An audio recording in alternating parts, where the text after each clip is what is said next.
Muchas gracias. Buenas tardes a todos los que nos acompañan presencialmente, como aquellos que están viéndonos a través de las redes.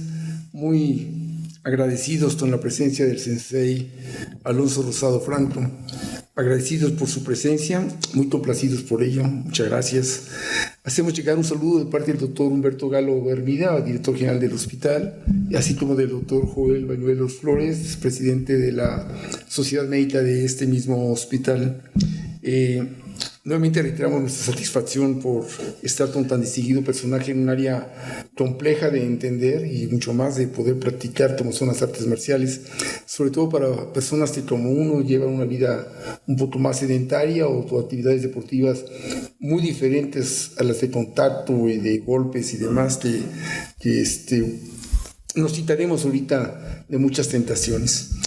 Creo que para empezar con esta entrevista, la primera pregunta, que es una pregunta obligada en el conocimiento de que queremos saber más de las personas, que no de total de la conferencia ni de currículum que posteriormente haremos de conocimiento del público, nos gustaría conocer efectivamente quién es Alonso Rosado Franco. Antes que nada, quiero manifestar que es un honor estar con ustedes. Muchas gracias, doctor Pérez Castro, por su bienvenida, a quienes me hicieron llegar los saludos, doctor Jorge Negrete, y a todos quienes están presenciando esto. Un honor. ¿Quién soy? Soy un apasionado, un practicante de artes marciales de toda la vida. Mis primeros recuerdos son con mi papá vestido de judoka con un uniforme blanco y estaba jugando conmigo haciendo algo que en judo se conoce como tomo enage, que es como una catapulta con el pie, y me hacía cosquillas porque pues yo estaba muy chiquito y yo estaba elevado y sostenido en su pie. Esos son los primeros recuerdos que tengo de mi papá. Y pues fue para mí muy normal comenzar a vivir, a pensar, inclusive a comer en términos de artes marciales, porque mi papá tenía en ese entonces, desde que yo empiezo a tener conciencia, una escuela en la ciudad de Guadalajara. Él fue uno de los pioneros, hubieron dos, él y un maestro japonés, que abrieron sus primeras escuelas de artes marciales en Guadalajara en los años 60.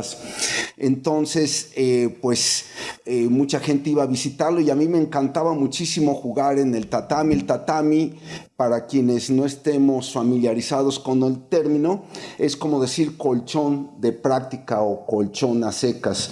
Entonces, pues está suave y podía yo jugar, rodar, caerme, porque mi papá desde temprana edad me enseñó a rodar, etcétera. Y poco a poco fui entrando a este mundo de las artes marciales con mayor pasión cada vez. Y un vehículo precisamente para que yo terminara de adorarlas fue el cine. No me voy a adelantar a hablar de esto, el cine y posteriormente la televisión y hoy en día el streaming. Entonces, ¿quién soy yo? Un practicante de artes marciales que con el tiempo llegó a hacer de esto también una profesión. En 1985, cuando yo todavía estaba empezando, más bien yo empezaba a cursar la carrera de Ciencias de la Comunicación y Periodismo, tuve la encomienda, fue muy interesante, aquí se ve la mano del destino y el misterio de sus caminos, que yo terminé dirigiendo una revista de artes marciales muy, muy importante, se llamaba Artes Marciales, un lugar para el guerrero. Eso fue en 1985. Yo apenas empezaba con el periodismo, con esta carrera y todo esto, y ya tenía en mis manos la dirección de una revista. Afortunadamente, mi papá siempre fue una persona muy culta. Él era abogado, pero sobre todo había sido autodidacta mucho tiempo en el sentido de aquel tema que le apasionaba. Él leía, él se empapaba en él profundizaba y sabía mucho a grandes rasgos de diversos temas, y eso me ayudó mucho para abordar el medio editorial de las artes marciales, porque me permitió desenvolverme, porque me permitía tener una idea de muchas cosas. Mi papá me introdujo a lecturas clásicas desde que yo era un niño. yo tendría 7 años de edad y ya me ponía a leer alguna literatura clásica, Robinson Crusoe, me acuerdo que fue el primer libro, las lecturas, los cuentos de Hans Christian Andersen, y de ahí para el Real, muchísimo. Y tenía una biblioteca muy completa, muy vasta. No me dejará aquí presente mentir mi esposa, Blanca, aquí presente. Mi papá tenía cientos de libros del tema de yoga, porque también era un apasionado del Hatha Yoga, de la filosofía, de la meditación yoga y de artes marciales en general. Entonces siempre era caminar por libreros llenos, repletos de libros. Me mostraba películas en Super 8 que él tenía, las encargaba a Estados Unidos. Había una revista muy famosa en ese entonces, Black Belt Magazine, que yo admiro profundamente, aunque ya no tiene nada que ver con lo que fue en sus inicios, pero yo que he estado de este lado de las revistas, admiro profundamente ese esfuerzo editorial. Todavía existe electrónica y creo que también físicamente volvieron a hacerla. Entonces, pues él me mostraba quiénes eran los peleadores, los competidores más connotados, los maestros a escala mundial, me mostraba los libros. Y bueno, todo esto mezclado con haber entrado al mundo de los cómics también a muy temprana edad. Había una tía, Elsie, como le digo cariñosamente, todavía vive. Y ella ayudaba a mis papás a cuidarme a veces que estaban en la escuela, y entonces la manera de incentivar la lectura en mí fue, mis maestros de lectura fueron Spider-Man, fueron los Cuatro Fantásticos primordialmente, y posteriormente fue Calimán. Y entonces yo pues tenía la facilidad de grabarme todos los diálogos que me mostraba, y eso me ayudó mucho para introducirme a la lectura. Y mi papá, como ya les comenté, doctor Pérez Castro, desde muy temprana edad me introdujo a los clásicos. En fin, fue una senda de apreciar el conocimiento. Me gustaban también mucho las obras de divulgación científica, las revistas, como yo ya sabía leer un poco de inglés, porque mi papá también me enseñó inglés de manera autodidacta. Había en la casa de ustedes ejemplares de la revista Scientific American, que me gustaba leer mucho en cuestiones tecnológicas sobre todo. Recuerdo también había una revista que se llamaba El Circo, de cultura general, de divulgación a nivel infantil y de adolescentes. Y ahorita estoy cayendo en la cuenta de algo interesante, era un formato tipo tabloide, que después en uno de mis experimentos editoriales yo retomé. Y había otra un poco politizada que se llamaba, van a entender quienes han leído un poco de la literatura y de los cómics de quien fue un activista muy interesante, Rius. Sí. Entonces había una apuesta editorial que él había hecho, que era Cucurucho y Tío Rius. Entonces allí pues yo también tenía oportunidad de leer historietas muy bien dibujadas de alguien que después se convirtió en maestro de dibujo mío en la universidad, Checo Pérez, en paz descanse. Y en fin, no el piloto, no, este era piloto de otro tipo, pero era un personaje muy interesante. Lo conocí después en la universidad. Y bueno, entonces empecé a entrenar artes marciales primeramente sin obtener grado con mi padre cuando yo era niño. Les digo mis primeros recuerdos con él, pero ya formalmente empecé a entrenar Aikido a los 9 años de edad. En lo que se convirtió después en la Federación Mexicana de Aikido, con los introductores de este sistema en México, con el maestro Miguel Moreno Segura, que también un saludo al éter, y actualmente sigo en contacto con su hijo, Shihan Michael Moreno, que radica en los Estados Unidos. Es hasta la fecha la liga que yo mantengo, que siempre mantuvimos, con el Aikido. Él es el director técnico de este sistema. Y cosa interesante, yo empiezo un día haciendo yo una caída alta en la técnica de Aikido, les llamamos Breakfalls, porque estaba muy americanizado ese ese ambiente con Shihan Michael Moreno. Entonces, el día que yo hice mi primera caída alta, estamos hablando, siendo yo de 9 años, más o menos, donde está esta línea blanca, de ahí al suelo, proyectarme en una de las técnicas. Mi papá me obsequió un libro que se llama, el autor era Bong-Soo Han, uno de los precursores, el introductor del Hapkido, de esta técnica coreana a los Estados Unidos, y se llama The Korean Art of Self-Defense, un libro de pasta verde.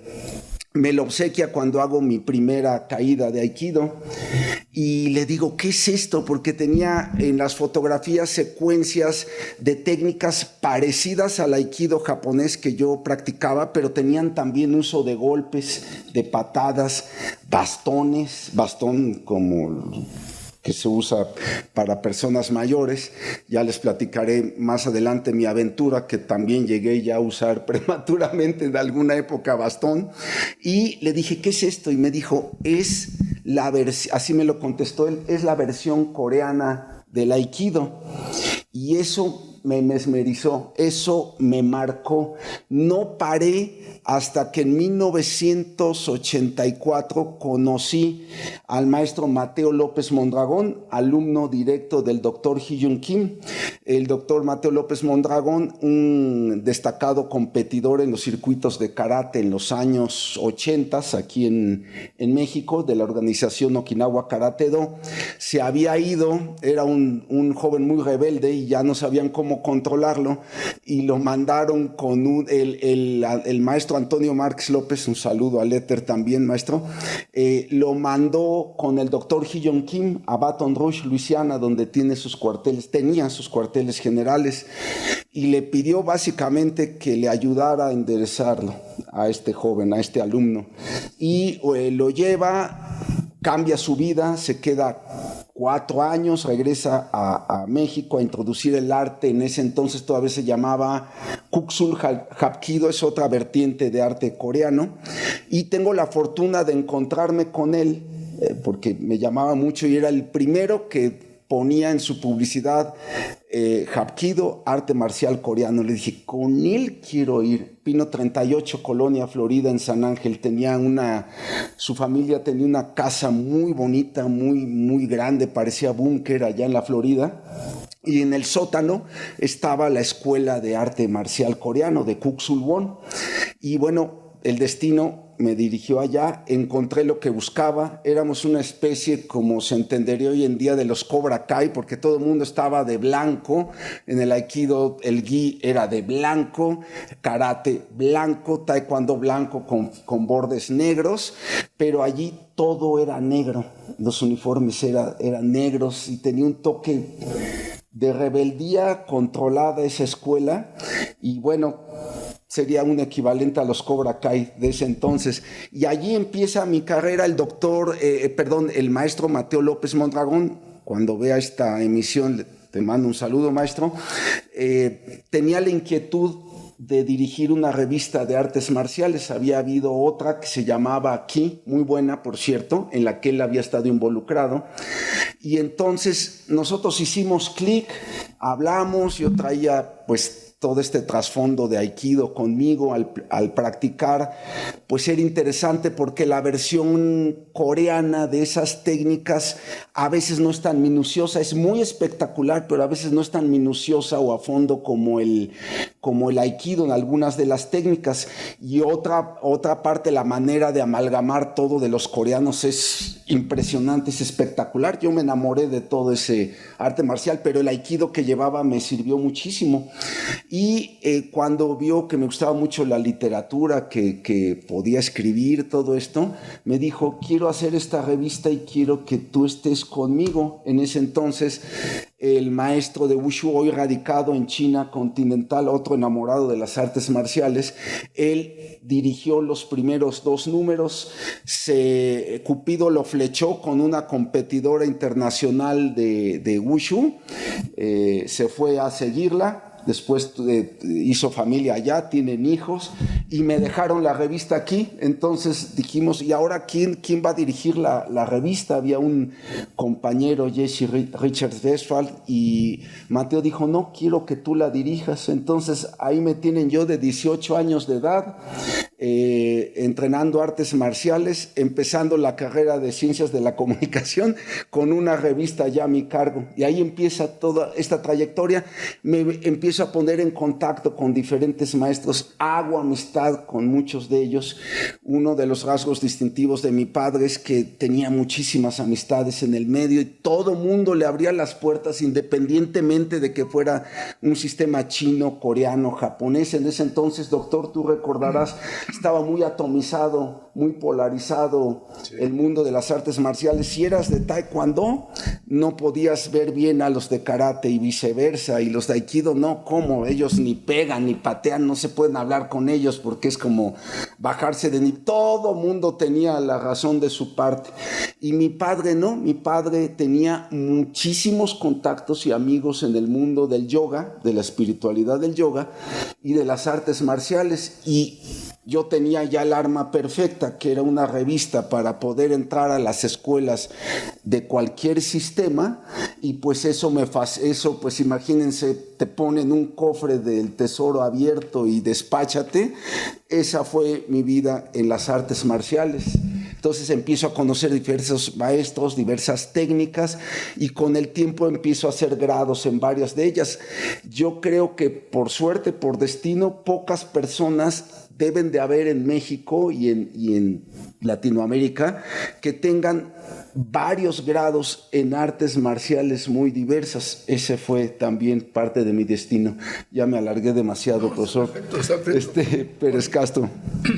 Yo quería, ligando todo esto que nos acabas de platicar, profesor,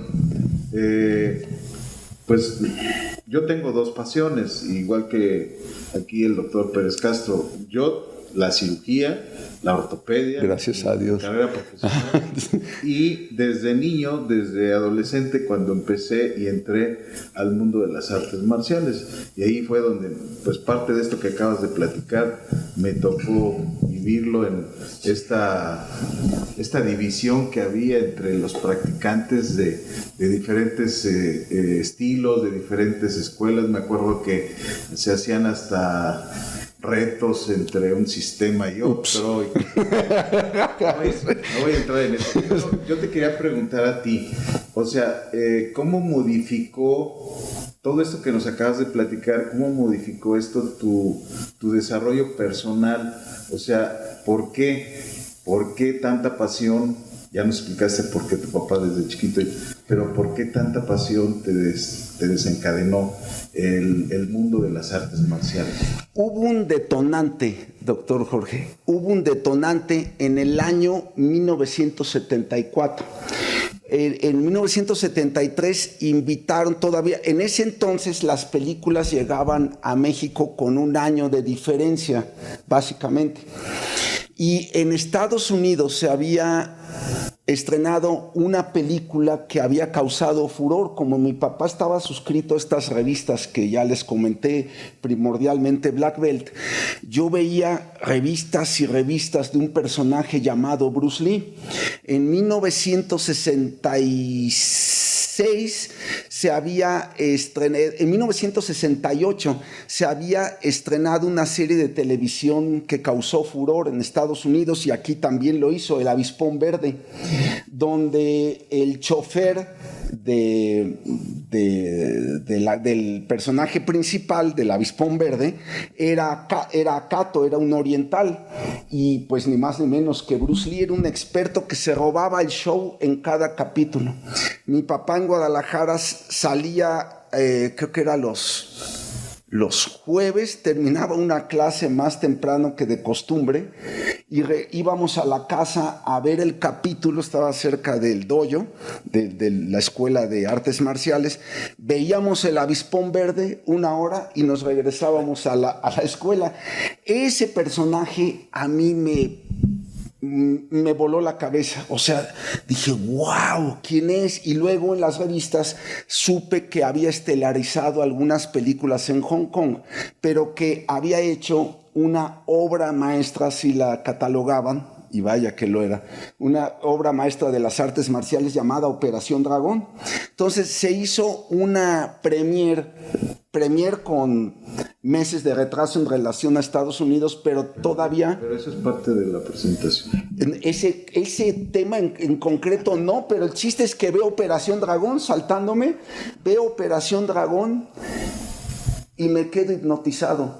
Bueno, perdón, mi papá vio Operación Dragón porque era para adultos, la película, ¿no? Tiene toda esa clasificación.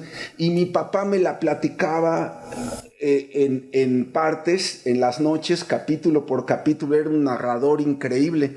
Cuando por fin veo la película, en septiembre de 1974, octubre debe de haber sido, ahí dije, yo quiero practicar y dedicarme a las artes marciales en cuerpo y alma.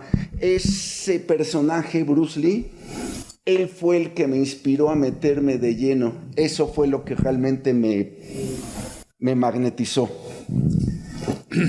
Creo que te podríamos dejar hablando muchas cosas, pero me gustaría explorar algún otro tipo de circunstancias. Desde luego me llama mucho la atención que hables de Corea, cuando esto de las artes marciales se originaron en China y en Japón. Así es. Y realmente los coreanos no son muy buen vistos ni por los chinos ni por los japoneses. Entre ellos tres no se pueden ver. Hasta la fecha. Ajá. Hasta la fecha. Pero bueno, llama la atención cómo algo que se deriva ya ha sido tan importante para los coreanos y le da un sabor muy especial, que es una de las últimas preguntas. Pero me gustaría saber por qué en México, y a los mexicanos particularmente, ha sido tan atractiva las artes marciales.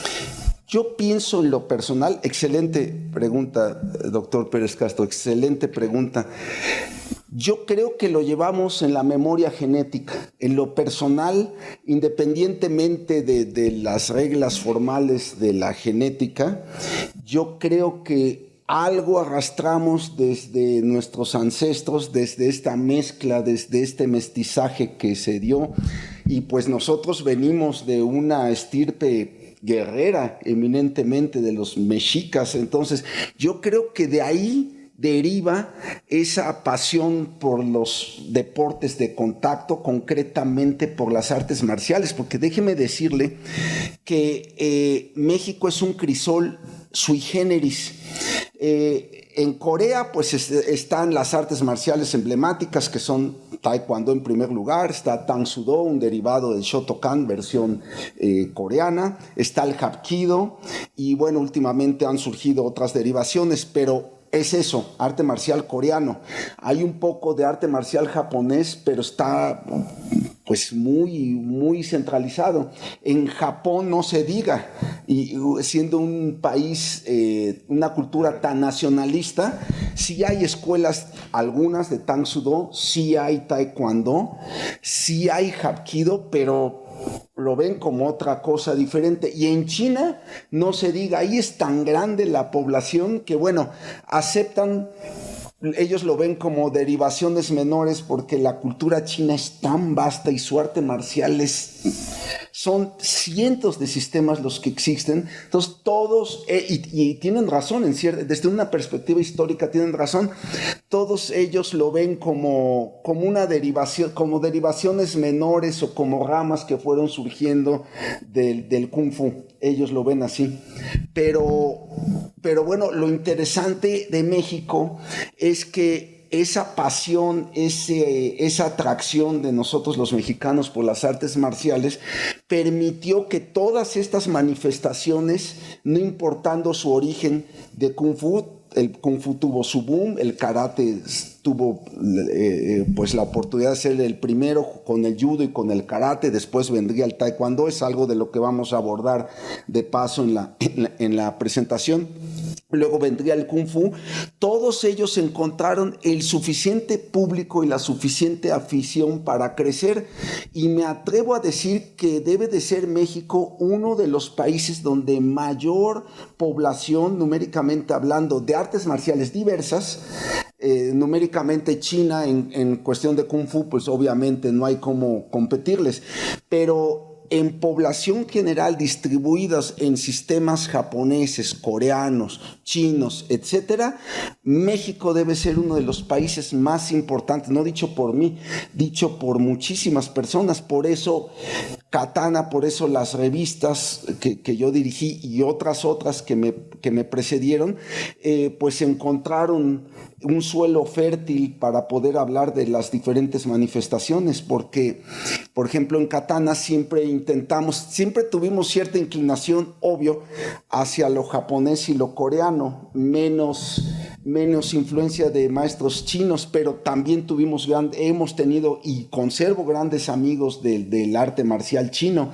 Entonces, creo que México se distingue por eso, por esa memoria genética que yo me atrevo a decir que existe en todos nosotros y que hace, como descendientes de mexicas, de mayas, de diversas estirpes guerreras de la antigüedad, pues que hace que nos identifiquemos con otras manifestaciones de arte marcial. Desgraciadamente, el arte marcial oriundo de México desapareció con la conquista. En lo personal, así lo pienso, hay personas que se encargan de estudiarlo, han vuelto a establecer una especie de arte marcial prehispánico, pero no se tiene la certeza de cómo entrenaban. Fueron extinguidos todos ellos, ¿no? Todos esos guerreros. Pero esa afición perdura y su manifestación, su expresión, es nuestro gusto y nuestra atracción por las artes marciales. Y hablo también del box, todo lo que sea contacto, todo lo que sea marcialidad, lo llevamos en la sangre. Pienso que por ahí va. Curiosamente, las artes marciales, estas te iniciaron, no eran de contacto. Generalmente era hacer katas o ponces y hacer otro tipo de manifestaciones, y no era el golpear, sino al contrario, era defensa personal. Era evitar que nos fueran a tratar, y era cómo me puedo yo zafar de una persona, cómo puedo evitar que me lastimen, y no era tanto de golpes.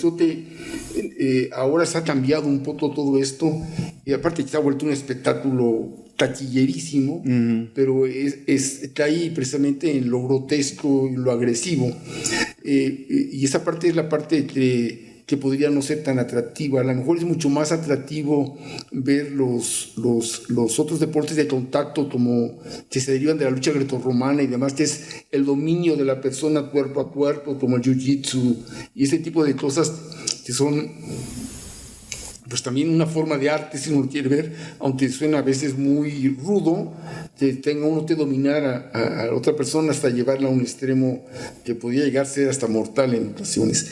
Pero bueno, quiero yo tocar otro tema que pienso que es impactante respecto a las artes marciales, y es que se dice que estas artes, pues algunos vemos como deporte, otros ven como doctrinas, como casi una religión, son extraordinariamente formativas. Así es.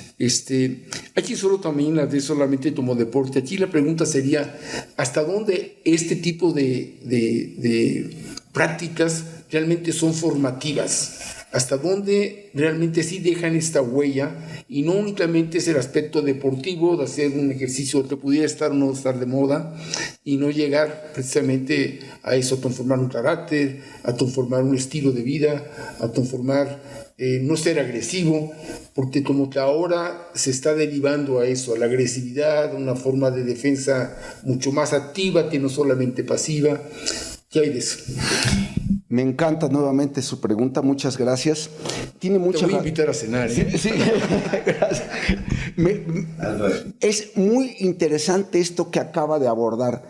Las artes marciales, en esencia, las artes marciales que llegan de Oriente son formativas por naturaleza, por origen son formativas, y eso es lo que me hizo identificarme con todas estas manifestaciones en las revistas que llegué a dirigir, porque todas ellas sí tienen una filosofía de vida, todas ellas mantienen una serie de preceptos. Lo que usted mencionó atinadamente hace unos momentos de que llega a ser un espectáculo grotesco, tiene que ver, digámoslo de frente, con las peleas de jaula, con lo que hoy en día se denomina, y en el nombre dice muchísimo, artes marciales mixtas.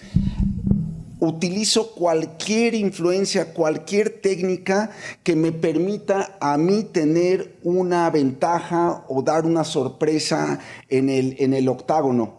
Y no me importa otra cosa más que reducir a mi rival rápidamente, rendirlo, dejarlo inconsciente. Hemos visto esas funciones donde todo es un baño de sangre, desgraciadamente. Eso no son para mí las artes marciales que buscamos difundir. En más de 100 ediciones de la revista Katana, hace poco salió el tema, solo una vez tuvimos una portada de un profesor que hacía otras artes marciales y incursionó en el valetudo, le llamaban entonces, solo una de más de 100 portadas. Nosotros no nos identificamos con ese tipo de expresión del arte marcial. Mi respeto para todos los atletas que lleguen a ver esto y que practican las artes marciales mixtas. Tienen una fortaleza casi sobrehumana, un aguante increíble. Son atletas en toda la extensión de la palabra, pero sí pienso que falta el aspecto formativo, el aspecto filosófico propio de las artes marciales tradicionales. Y algunos de los exponentes de estas artes marciales mixtas, como Lyoto Machida, pues han mostrado otra cara de lo que podría ser un gladiador moderno en este contexto de las artes marciales mixtas. Pero, ojo, él es hijo, Lyoto Machida, del introductor de una rama importante de karate en Brasil. Entonces él tiene una formación diferente. Todos los que destacan en ese contexto de las artes marciales mixtas tienen o tuvieron una fuerte influencia de un arte marcial tradicional que sí ofrece valores, que sí ofrece preceptos y que sí permiten que la juventud y los niños puedan tener una opción de cambio a través de esta disciplina, de esta resiliencia que nos enseñan las artes marciales. Pero sí hay que distinguir el arte marcial tradicional, que es a lo que siempre me he enfocado, de lo que son hoy en día las competencias tipo jaula, a pesar de los méritos atléticos de estos exponentes. Espero no haberme desviado demasiado. No, está perfecto. Sé que otra de tus facetas ha sido el periodismo y se refresca o se refleja claramente en la revista Katana, que tiene, y que es de admirar, tener una revista y mantenerla durante tantos años. 35. Sí, es realmente algo admirable y muy difícil de llevar a cabo. En ese sentido, yo te debo reconocer primero la constancia y la devoción para esto. Los que hemos escrito un artículo, hemos trabajado en una comisión editorial, es algo arduo, muy complejo. ¿Qué me puedes externar de lo agradable y la dificultad que ha sido esta maravillosa aventura de tener una revista de 18 años? Wow, pues ha sido muy interesante. En 1985 trabajábamos con esta apuesta editorial de revista Artes Marciales. En 1990 mi padre y yo decidimos fundar revista Katana. El maestro Mateo López ya se había regresado a los Estados Unidos. Y bueno, ha sido muy gratificante en el sentido de poder conocer a tantas personalidades. Sin embargo, y también el poder escribir y difundir pensamientos, el pensamiento humanista de mi padre hasta la fecha lo sigo reproduciendo en sus editoriales que no pasan de moda y que ayudaron a tantas personas a formar, a tener un camino recto. Pero voy a hacer una confesión. Yo me sentí un poco prisionero de las páginas de papel.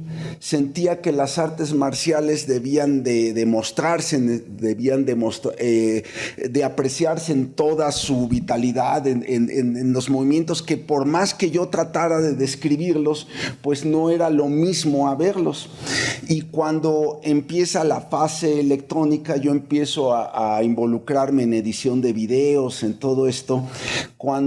Y yo tenía sitios web con mucho video en ese entonces dentro de nuestro medio, pero no terminaba de despegar esa parte hasta que llegó desgraciadamente la pandemia y todos nos tuvimos que encerrar y ver otros formatos diferentes a las revistas, y allí es cuando por fin pude salir de la prisión de papel, o sea, se siguió editando algunas veces en formato impreso, pero allí empecé yo a explorar ya el formato digital, y en el formato digital sí podía yo ya meter muchísimo video, y a manera de hobby yo ya tenía mucho entrenamiento en hacer ediciones rápidas de video. Como yo había entrado también ya al mundo del cine, ya lo abordaré brevemente en la presentación, pues tenía conceptos ya de edición básicos, todo esto, y me permitió mostrar las artes marciales a partir de entonces como yo quisiera, con mucho video, con audios, con entrevistas. Y hoy en día Katana es una amalgama de esa pasión por lo escrito, sí, pero también por mostrarles en formatos más novedosos la vitalidad y lo intrínseco y lo sofisticado que son las artes marciales.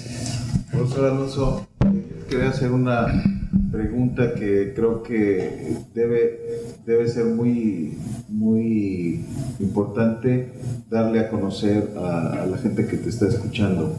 ¿Cuáles son? Hace rato el doctor te preguntó del aspecto formativo de las artes marciales. Yo también tuve una escuela, tuve muchos alumnos, y ¿cuáles consideras que son los 4 o 5 puntos formativos que tiene el arte marcial tradicional? No la parte deformada de las artes marciales, sí, que vemos en la jaula, que vemos en ese, que en ningún momento es el principal objetivo de enseñar un arte marcial. ¿Cuáles consideras que son esos puntos? Uno de los puntos más importantes, me pediste 4. Sí. Uno de ellos es la constancia, la perseverancia, porque esto nos lo llevamos a cualquier ámbito de nuestra vida, el poder aguantar en las artes marciales, el ir más allá del dolor, en la vida diaria, más allá de cualquier reto. El sentido de justicia o de protección, hoy suena ya un poquito cándido hablar en estos términos, pero yo sigo creyendo en eso. Esto me lo enseñó, me lo transmitió mi padre y otros maestros que conocí. El poder aprender artes marciales para ser capaces, primero, de defendernos a nosotros mismos, para que, cuidando nuestra integridad, nosotros seamos capaces de defender a un ser querido, alguien que necesite ayuda. Eso me gusta mucho de las artes marciales, el sentido de protección. Llevamos 2. El sentido de compromiso, el sentido de ahondar en los preceptos filosóficos, el meditar. Las artes marciales más tradicionales conllevan también la práctica y el ejercicio de la meditación, el desarrollo de la energía interna, esa energía que todos intuimos pero no alcanzamos a palpar, no la alcanzamos a poner en un tubo de ensayo, pero intuimos que está ahí. También la búsqueda de la energía. Y un cuarto es encontrar un sentido más allá de lo físico. Todo aquel que practique un arte marcial tradicional a fondo estará de acuerdo conmigo en que todos creemos que el arte marcial y sus valores enseñan que hay algo mucho más allá de la carne y del hueso, y es esa búsqueda constante de espiritualidad a través de la constancia, a través de la disciplina, lo que más me atrae de las artes marciales. Consideraría que sería eso: resiliencia, constancia, sentido de justicia y espiritualidad. Y pondríamos un quinto: el respeto. El respeto, qué bueno que lo mencionas. El respeto que no vamos a ver muchas veces en esas peleas de jaula que tristemente vemos, donde ya cayó el otro y me voy sobre él, sino respetar al rival en lo posible, ¿no? Y aquí es donde quizás se une. Yo antes que ser médico practiqué arte marcial en mi adolescencia. Ahora todos estos principios que acabas de mencionar los llevo a cabo todos los días en mi práctica profesional y en mi vida profesional con mis pacientes. Respeto, constancia, disciplina, perseverancia y buscar siempre el bien, el beneficio del paciente, más allá de lo que se ve. ¿Sí? Yo soy prueba viviente de eso, pero no nos vamos a adelantar. Yo soy prueba viviente ante un reto de vida. unos años. Terminamos, pero me gustaría terminar como diría Calimán: serenidad y paciencia. Pequeño Solín. Y Solín me llama la atención muchísimo. Ya, espero que hables algo de Solín dentro de unos minutos. Y también, ¿por qué no reconocer la otra parte de las frases de Calimán, que era muy interesante, que dice que la mente domina todo? Quien domina la mente lo domina todo. Lo domina todo. Así es. Muchas gracias. Muchas gracias por esta amena entrevista. Gracias, doctor Pérez Castro, doctor Jorge. Ustedes.